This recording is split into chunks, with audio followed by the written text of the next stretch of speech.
Assalamualaikum warahmatullahi wabarakatuh. Innal hamdalillah nahmaduhu wa nasta'inuhu wa nastaghfiruh wa na'udzu billahi min shururi anfusina wa min sayyiati a'malina. May yahdihillahu fala mudilla lahu wa may yudlil fala hadiya lahu.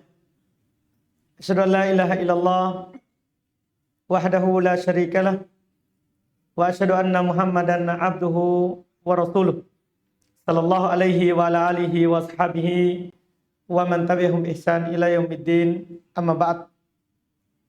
Kaum muslimin wal muslimat jamaah salat maghrib rahimani wa rahmakumullah. Di malam hari ini kita lanjutkan kajian kitab Al-Arba'in, 40 hadits pilihan yang dikumpulkan oleh Al-Imam Yahya Ibn Syaraf An-Nawawi Asy-Syafi'i rahimahullahu ta'ala. Kita masih di hadits yang kedua dan insya Allah ini adalah pertemuan terakhir untuk hadits kedua. Karena kita sudah di hadits kedua ini beberapa kali pertemuan. Di malam hari ini adalah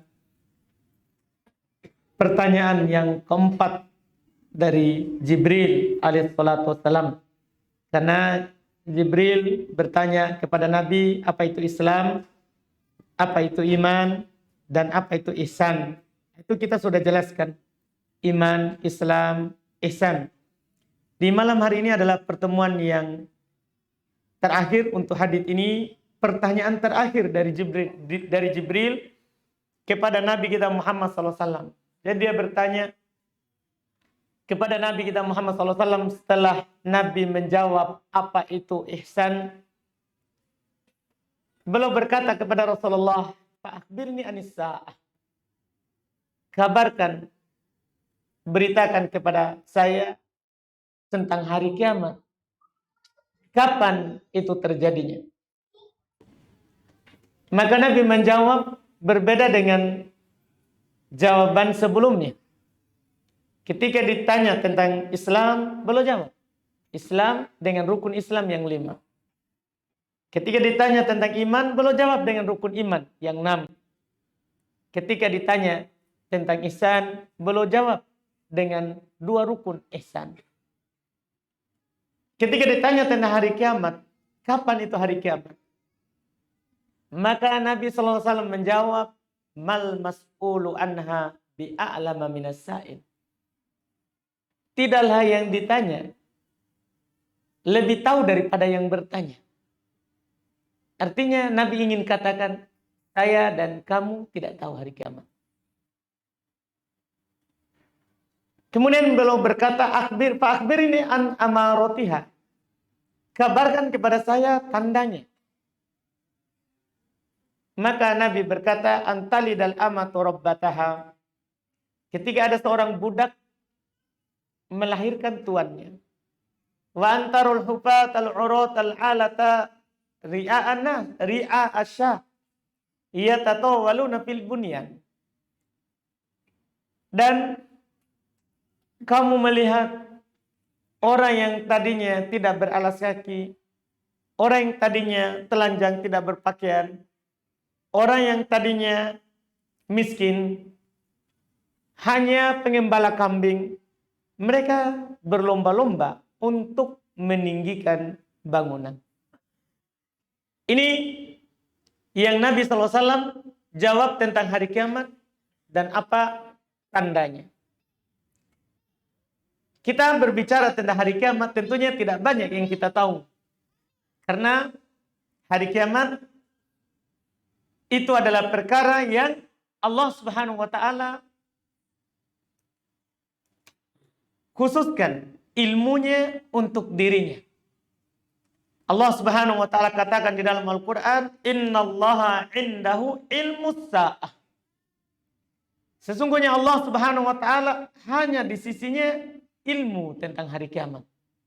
Kapan terjadinya? Demikian pula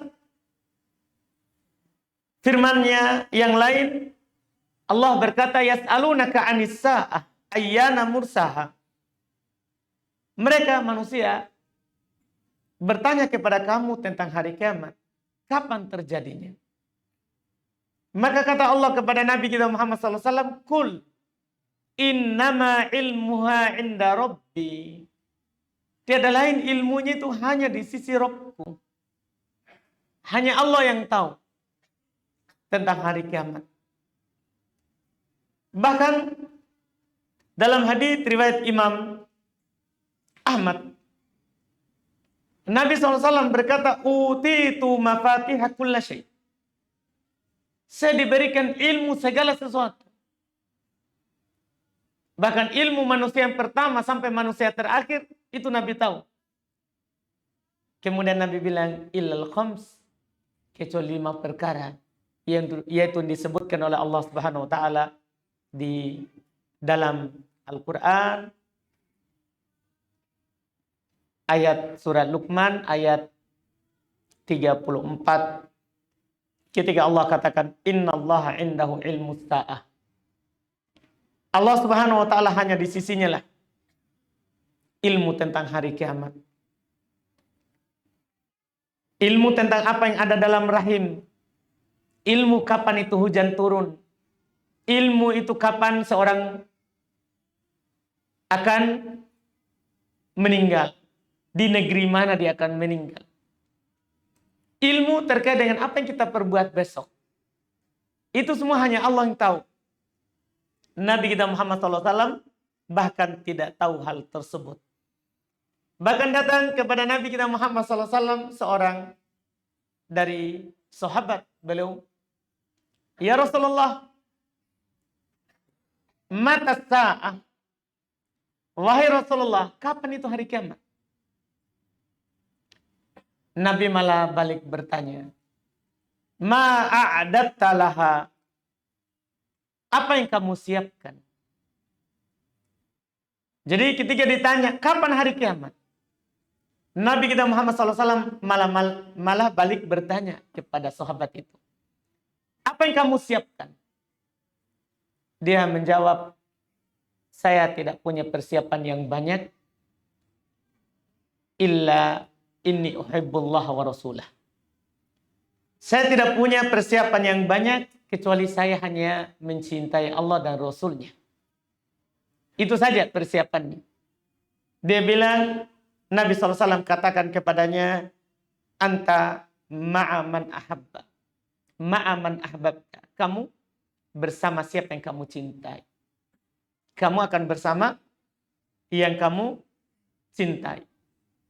Ini yang dikatakan oleh Nabi kita Muhammad SAW.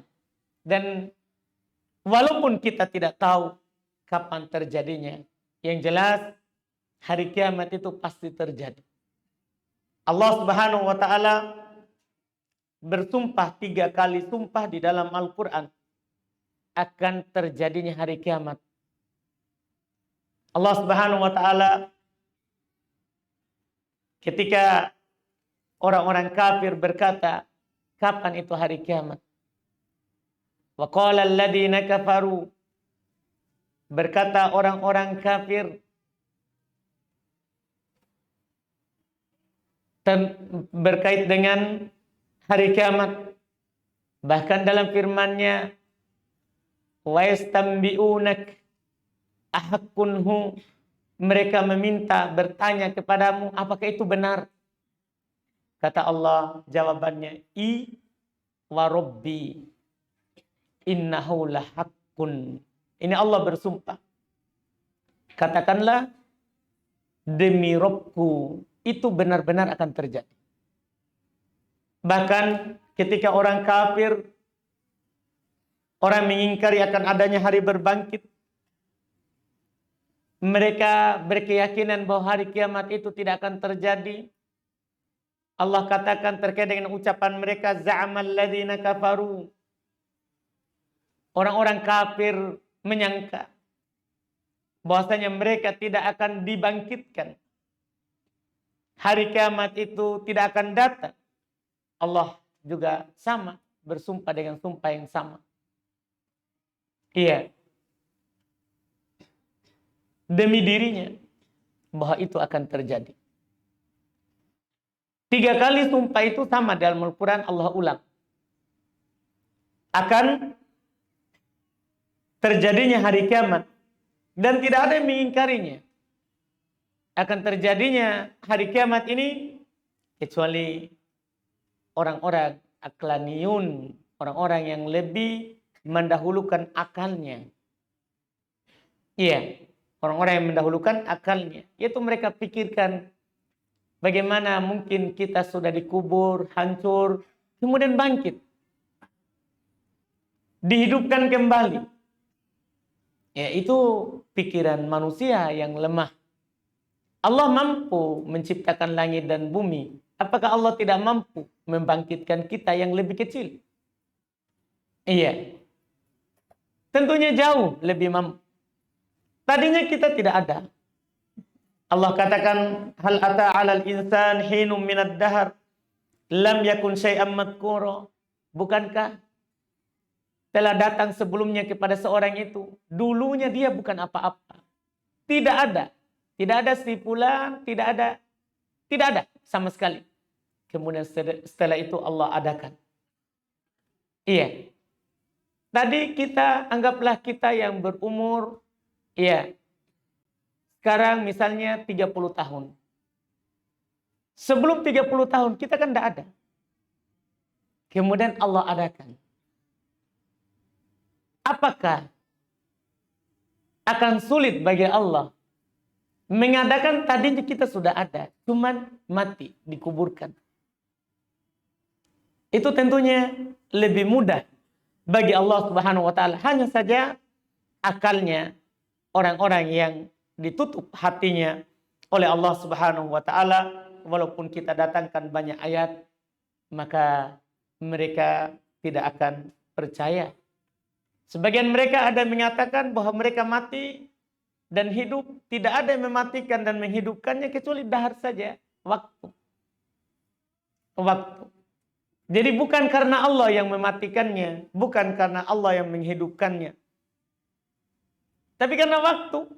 Seperti pohon, kalau sudah waktunya ya mati. Nanti tumbuh lagi yang lain. Ya, pohon saja. Pohon saja. Tidak mungkin hidup kalau tidak ada yang menghidupkan. Dan mereka telah mengingkari, orang-orang yang mengaku berakal itu, mereka telah mengingkari akal yang sehat, fitrah yang selamat, dan dalil Quran serta sunnah yang sangat banyak. Terkait dengan hari kiamat, ini dalilnya Quran. Hadits Nabi yang mutawatir, diriwayatkan ya, dengan jalur yang sangat banyak. Di antaranya ini yang kita baca di hadits arba'in ini. Iya. Kemudian setelah itu, karena hari kiamat itu tidak ditahu, Nabi ditanya, apa tandanya? Apa tandanya? Tanda hari kiamat itu ada 2. Ada tanda kecil dan ada tanda besar. Yang disebutkan oleh Nabi kita Muhammad SAW di hadits ini, itu tanda kecil. Alamatus sugro. Tanda kecil dari tanda hari kiamat. Ketika kita sudah melihat seorang budak melahirkan tuannya. Ini ada beberapa makna yang disebutkan oleh ulama kita. Pertama, nanti di akhir zaman banyak peperangan seperti di awal Islam. Sehingga banyak budak. Dimaklumi kan seorang tuan boleh mendatangi budaknya. Boleh mendatangi, menggauli budaknya. Dia melahirkan anak. Anaknya itu kan merdeka. Sehingga anaknya itu adalah tuannya. Jadinya.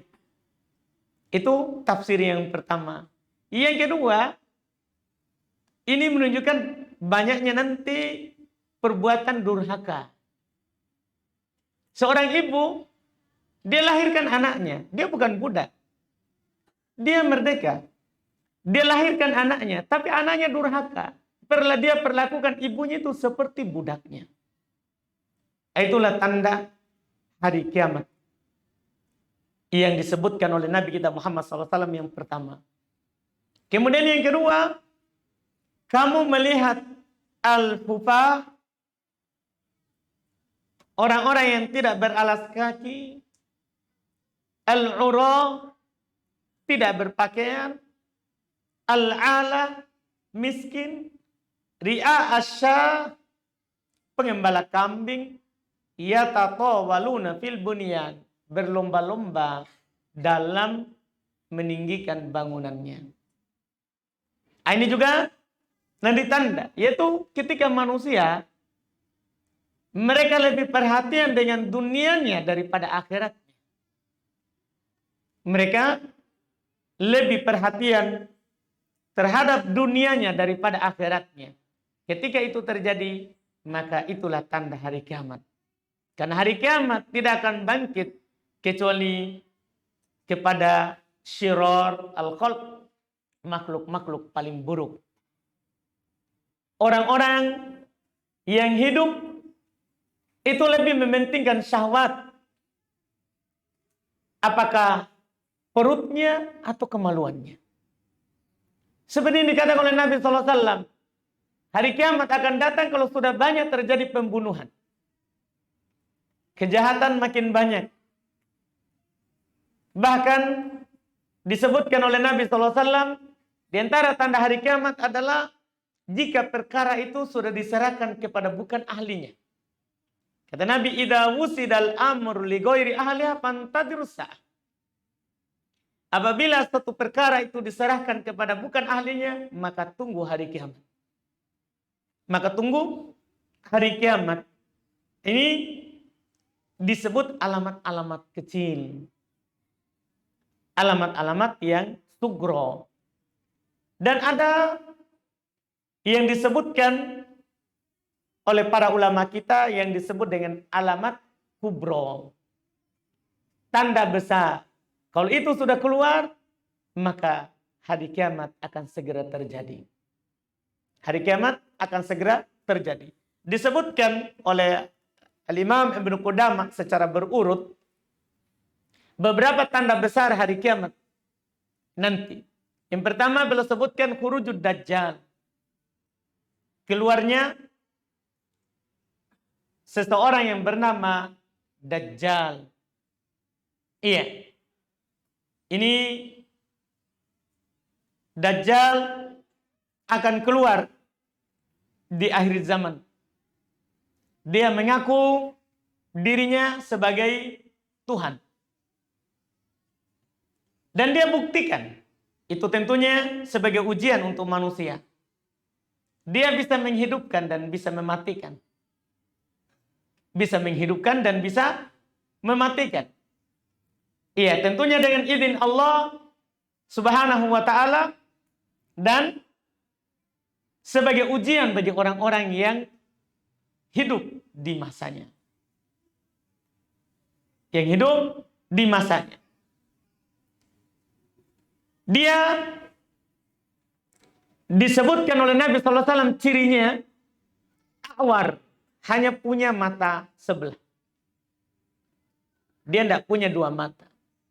Setiap orang yang beriman akan melihat tulisan di jidatnya kafir. Tapi hanya orang yang beriman yang bisa melihat. Adapun orang kafir tidak bisa melihat. Makanya nanti dia kalau keluar disebutkan oleh Nabi kebanyakan pengikutnya itu orang Yahudi. Orang Yahudi. Yang mana fitnahnya tentunya sangat besar. Saking besarnya Nabi SAW mensyariatkan, bahkan sebagian ulama mengatakan wajib kita baca di tasyahud permohonan doa untuk berlindung darinya. Allahumma inni a'udzubika min adabi jahannam wa a'udzubika min adabil qabr wa a'udzubika min fitnatil masih dajjal. Dan saya memohon kepadamu ya Allah perlindungan dari fitnahnya Masih Dajjal. Dia ada sekarang, tapi kita tidak tahu di mana. Itu adalah ilmu al-ghaib, perkara ghaib yang Allah sembunyikan di sisinya. Iya. Nanti dia akan keluar di waktu yang telah ditetapkan oleh Allah. Dan tidak ada yang mampu membunuhnya kecuali Nabi Isa alaihissalatu wassalam. Nabi Isa nanti di akhir zaman, dan itu termasuk tanda hari kiamat juga yang kedua, akan turun. Karena Nabi Isa tidak mati. Dia cuma diangkat oleh Allah Subhanahu wa taala. Yang disalib di masanya itu bukan Nabi Isa, akan tetapi seorang lelaki yang mirip dengannya. Adapun Nabi Isa diangkat oleh Allah ke langit. Belum mati, belum meninggal, dan nanti akan turun ketika Dajjal sudah keluar. Iya, dia akan membunuhnya di pintu Babulut di Palestina. Di daerah Palestina. Dan turunnya Nabi Isa itu adalah merupakan tanda hari kiamat. Adalah akan menjadi tanda besar dari tanda hari kiamat. Dia beramal dengan syariat Nabi Muhammad. Tidak beramal dengan syariatnya. Iya. Dia bahkan pergi berhaji dan pergi berumrah. Dia, Nabi Isa alaihissalatu wassalam, akan menghancurkan nanti salib-salib. Iya. Dan menetapkan pajak bagi setiap yang tidak beriman kepada Nabi Muhammad sallallahu alaihi wa ala alihi wasallam. Iya. Dan disebutkan dalam riwayat Imam Ahmad, beliau akan hidup setelah beliau membunuh Dajjal itu 40 tahun lamanya. Berarti setelah turun Nabi Isa itu tidak langsung hari kiamat. Setelah beliau bunuh Dajjal, maka beliau akan hidup setelahnya 40 tahun. Setelah 40 tahun, maka beliau meninggal dan disolati oleh kaum muslimin dan dikuburkan bersama Nabi kita Muhammad SAW.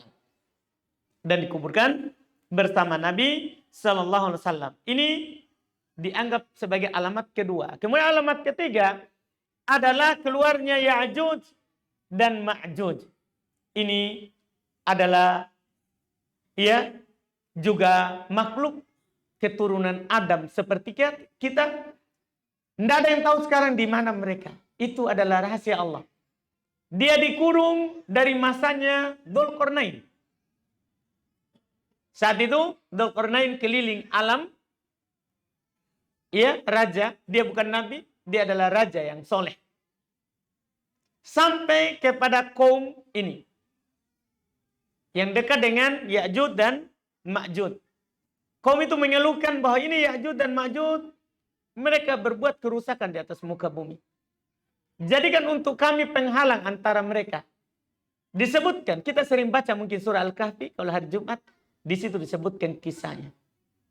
Maka dibuatkan oleh Dzulqarnain benteng, mereka tidak akan mampu melubanginya dan tidak mampu juga mendakinya ke atas. Iya. Dan Nabi SAW katakan waktu belum masih hidup, sekarang sudah ada lubangnya. Sekarang sudah ada lubangnya. Dan mereka akan terus berusaha. Dan perlu kita perhatikan, bukan tembok Cina. Iya, itu yang dibangun. Kan tembok Cina gampang dilubangi, gampang juga dinaiki. Ini tidak mampu mereka naiki. Itu hanya kadang sebagian orang terlalu paksakan akalnya. Padahal ini Allah Subhanahu wa taala yang telah menyatakan di dalam Al-Qur'an, nanti kalau telah datang waktunya, maka Allah Subhanahu wa taala akan menjadikan temboknya itu hancur dan mereka akan keluar. Sampai dikatakan dalam hadis Nabi SAW, mereka keluar, mereka lewat di sebuah sungai besar, tadinya banyak airnya, setelah mereka lewat sudah habis airnya. Dan mereka tidak ada yang mampu membunuhnya. Kecuali setelah mereka yakin, mereka menyangka bahwa tidak ada lagi lawannya yang bisa mengalahkannya, akhirnya mereka memerangi penduduk langit. Itu kebodohannya. Akhirnya mereka panah ke atas dan kembali dengan sesuatu yang memakan jasad mereka. Iya, mereka memanah ke atas dan turunlah penyakit yang memakan mereka seperti ulat yang memakan daun. Maka mereka pun mati di saat itu. Dan kata Nabi SAW terkait dengan kebenaran keluarnya mereka itu di hadits riwayat Imam Muslim rahimahullahu taala, innaha la taqumus saa'ah hatta taru qablaha asyru ayat. Tidak akan tegak hari kiamat sampai kalian melihat sebelumnya 10 ayat. Di antara yang disebutkan adalah Ya'juj wa Ma'juj. Iya. Setelah itu di antara juga tanda hari kiamat adalah, dan ini tanda yang lebih dekat lagi dengan hari kiamat, terbitnya matahari dari tempat terbenamnya. Terbitnya matahari dari tempat terbenamnya. Kata Nabi SAW, la taqumus sa'ah hatta tatlu asy-syams min maghribiha. Fa idza tala'at wa ra'ahan nasu amanu ajma'un. Kata Nabi, tidak akan tegak hari kiamat sampai matahari itu terbit dari tempat terbenamnya. Ketika orang-orang melihat itu di masa itu, maka tiba-tiba semua mereka beriman. Tapi tidak lagi ada manfaat beriman di saat matahari sudah terbit dari tempat terbenamnya. Kata Allah dalam Al-Quran, la yanfa'u nafsan imanuha lam takun amanat min qabl. Tidaklah bermanfaat lagi bagi seseorang keimanannya kalau dia tidak beriman sebelum itu. Kalau dia tidak beriman sebelum itu. Inilah beberapa tanda yang disebutkan oleh para ulama, tanda besar dari tanda hari kiamat. Adapun di hadis Jibril ini tanda kecil. Ini adalah tanda kecil. Ini kita mungkin cukupkan pembahasan hadis kedua ini, dan kita akan melanjutkan berarti di pertemuan akan datang hadis yang ketiga insyaallah dari yang disebutkan oleh Al-Imam An-Nawawi dalam kitab beliau ini, hadis Abdullah bin Umar tentang tentang agama dibangun di atas 5 perkara. Kita cukupkan, kita lanjut dengan tanya jawab.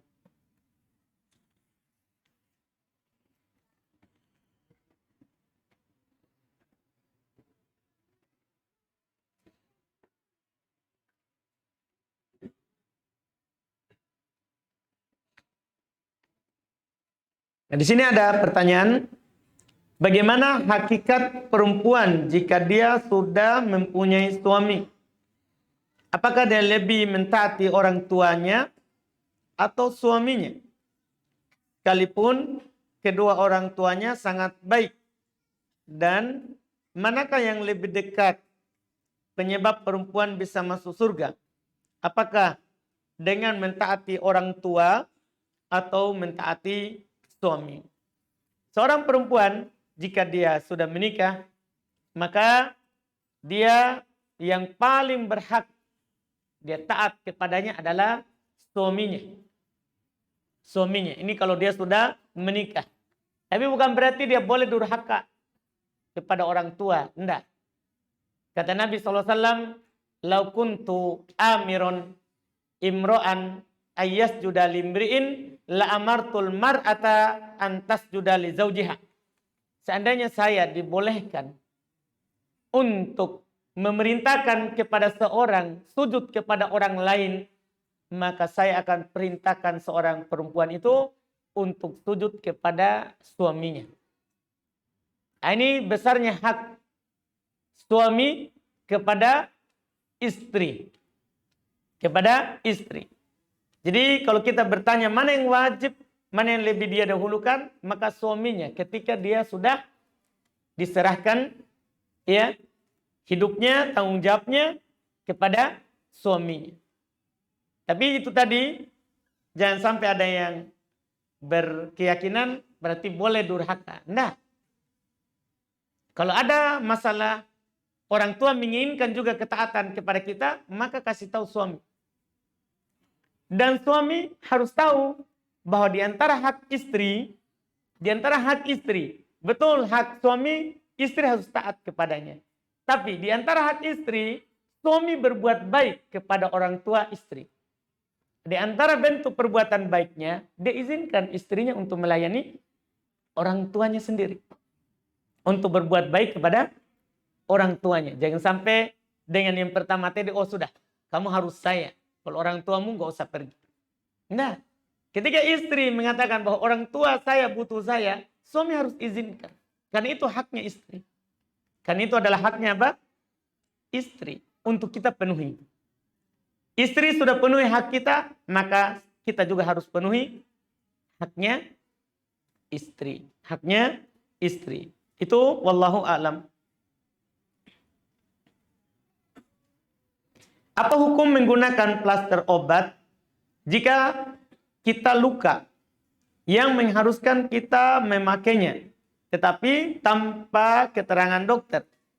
Apakah jika wudhu tetap sah?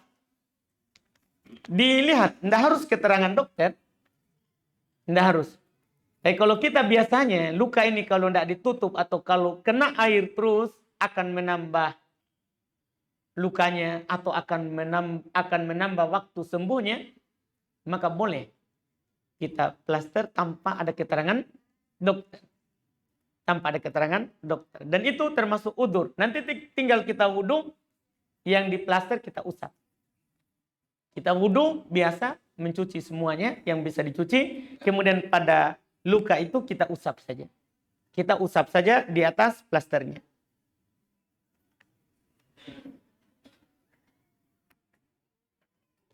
Apakah orang yang mati syahid di medan perang masih tetap dimandikan, Ustaz? Tidak. Orang yang mati syahid itu tidak dimandikan lagi. Dia dikubur dengan darahnya. Dengan darahnya. Dan dia nanti akan dibangkitkan dalam keadaan darahnya mengalir. Seperti dia terluka di saat dia perang dan terbunuh.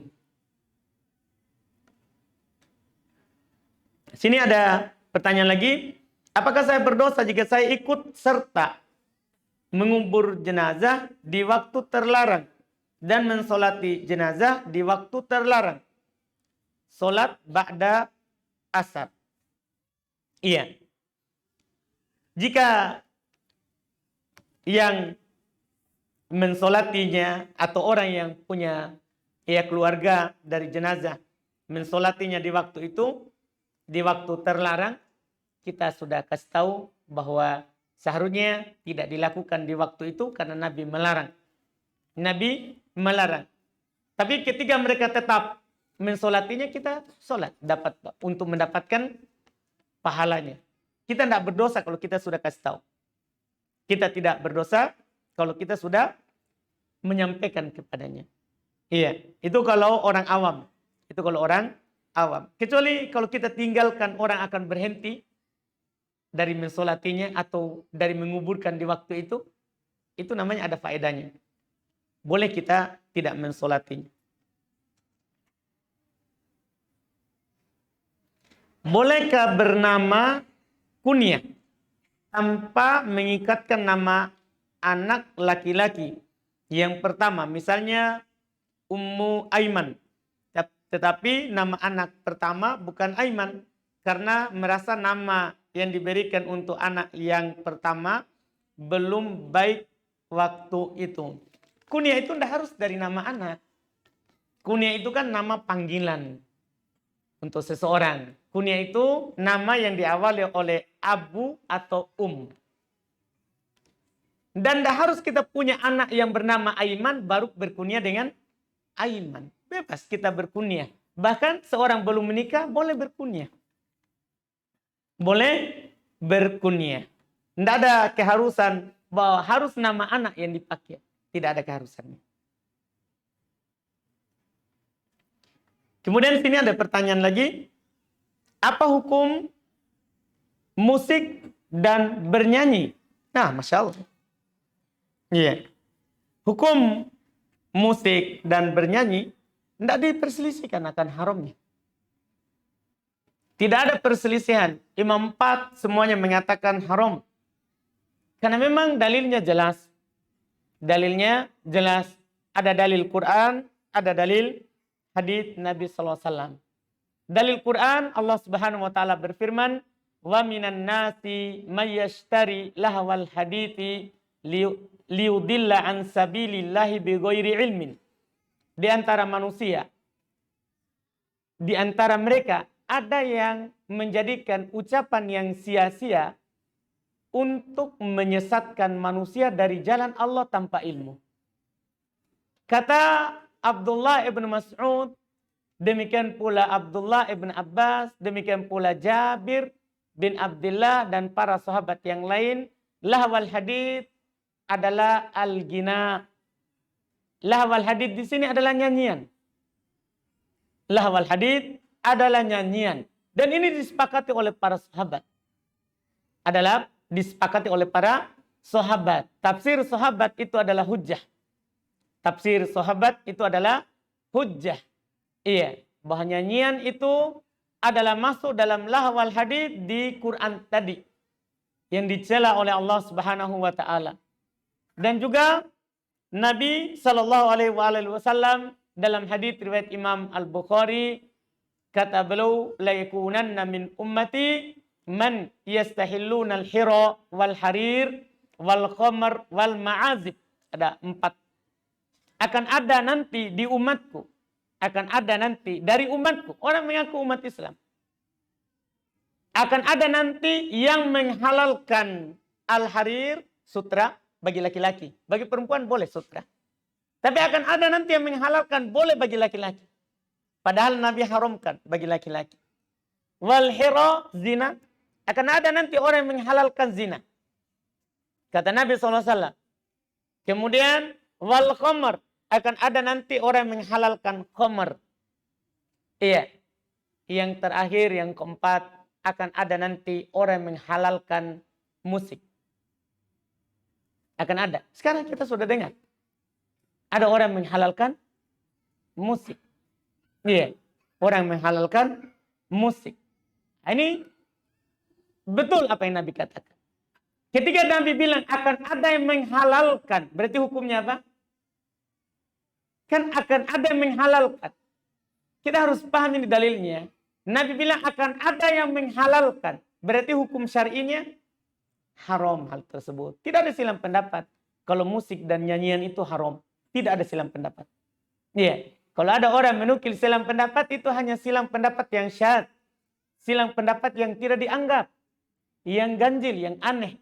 Menyelisih dalil dari Nabi sallallahu alaihi wasallam. Alhamdulillah, masih ada?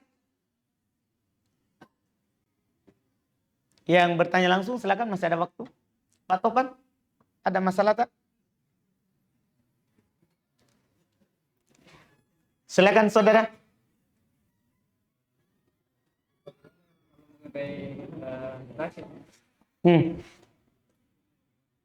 Bagaimana nasyid? Nasyid ketika dia melalaikan dari Allah. Kan begitu. Kan akan masuk tadi di ayat itu.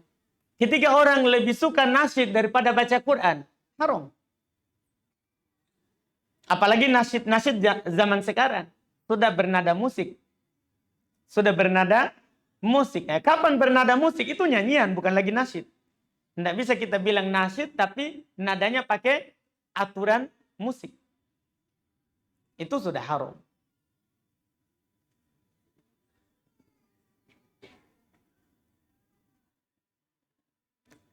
Ada lagi? Ada? Atau terlalu tegang ya pertanyaan musik tadi ya? Jadi hilang semua di otak. Saya terus terang sama jamaah, saya kalau jawab sesuatu apa adanya saja. Maksudnya kita terima atau tidak kan urusan tak dengan Allah. Daripada saya tutup-tutupi, kan saya yang masalah dengan Allah. Artinya saya selalu dimanapun itu, mau di warkop, orang bertanya, saya akan jawab apa adanya saja. Karena kan orang mau nanti terima atau tidak, bukan saya, tapi Allah. Jadi saya jawab apa adanya saja. Ketika kita terima, itu karena hidayah dari Allah. Ketika misalnya kita belum cocok dengan apa yang saya katakan, belum ada hidayah. Belum ada hidayah. bukan urusan saya. Kita cuma katakan, oh dalil Quran, dalil hadis, selesai itu saja. Jadi tidak perlu tegang.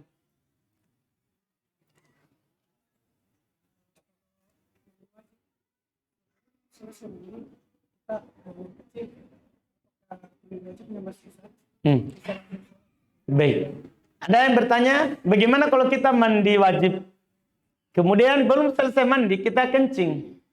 Apakah mandi wajibnya sah-sah? Karena dengan basahnya seluruh badan, niat mandi wajib, itu mandinya sudah sah. Cuman ada lanjutan katanya pertanyaannya, apa kita perlu wudhu lagi? Iya, kalau kita sudah mau habis selesai mandi, kencing. Maka kita wudhu lagi untuk hati-hati.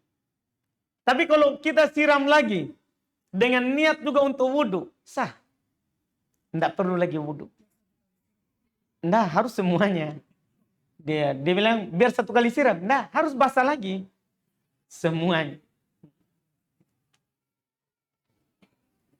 Masih ada waktu nih. Alhamdulillah. Silakan. Bagaimana menghadiri acara perkawinan yang ada musiknya? Orang yang beriman itu Pak, kata Allah Subhanahu wa taala dalam Al-Qur'an di surat Al-Furqan, la yashhaduna dzur. Mereka tidak menyaksikan kemungkaran. Orang beriman tidak menyaksikan kemungkaran. Jadi kalau ada undangan yang seperti itu, kita tidak hadiri. Tidak boleh hadiri. Adapun ucapkan selamat kan bisa lewat apa saja wasilah sekarang dan waktu lain. Intinya itu ciri orang beriman. Mereka tidak menyaksikan kedustaan. Kedustaan. Itu wallahualam. Bolehkah seorang perempuan poliandri bersuami dua? Tidak boleh, haram. Tidak dibolehkan dalam syariat Islam. Ya, yang boleh itu laki-laki saja. Kalau perempuan, tidak boleh. Iya. Berarti Islam tidak adil. Adil, itulah keadilannya. Itulah keadilannya. Haram hal tersebut, tidak dibolehkan. Silakan.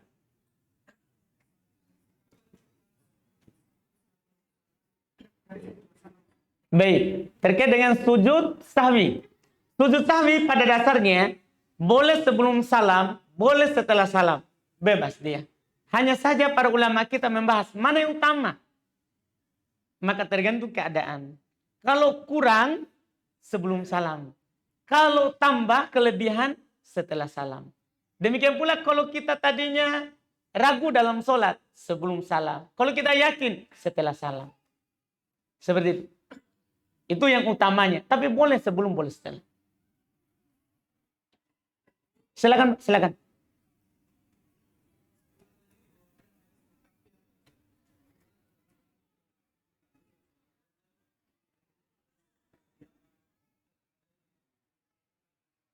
Kita tanggapi dengan tanggapan yang harus bagus, baik.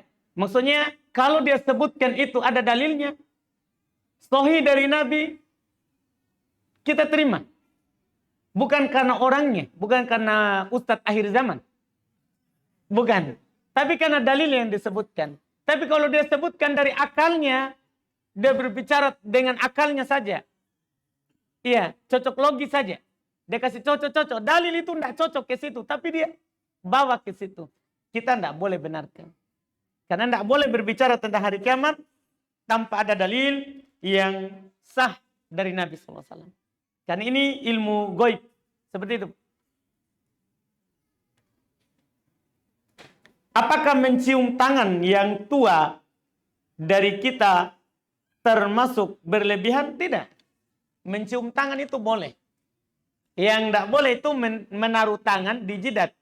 Maksudnya kita ambil tangannya, baru kita taruh di jidat. Itu tidak boleh karena masuk dalam makna sujud. Masuk dalam makna sujud. Karena ini kan jidat, alat sujud. Alat sujud. Iya, kata Allah dalam Al-Quran, wa annal masajida lillah. Alat-alat sujud itu hanya milik Allah. Nah ini jidat termasuk alat sujud.